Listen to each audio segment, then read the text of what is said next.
of my soul had left my body.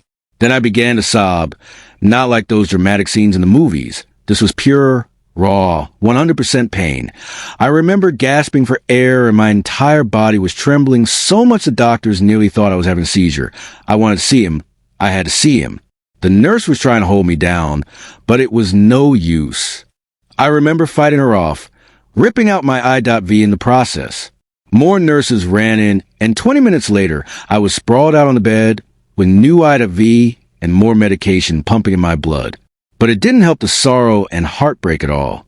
That night, I stayed in the hospital with a minor concussion, and even in my state, not once did I fall asleep that night.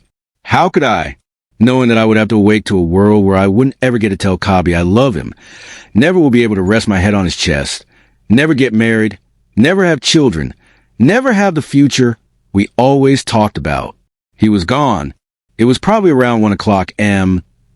I was lying in bed when something completely extraordinary happened.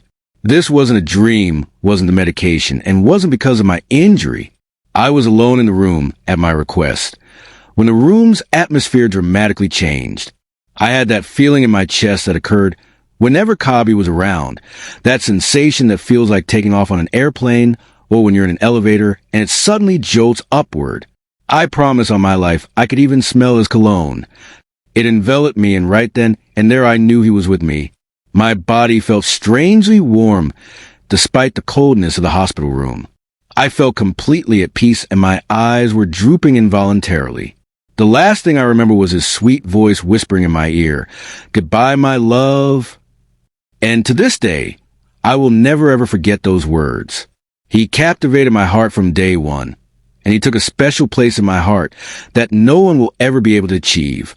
That night, I have no doubt in my mind he was with me, saying his final goodbye before taking his place in heaven where he rightfully belongs.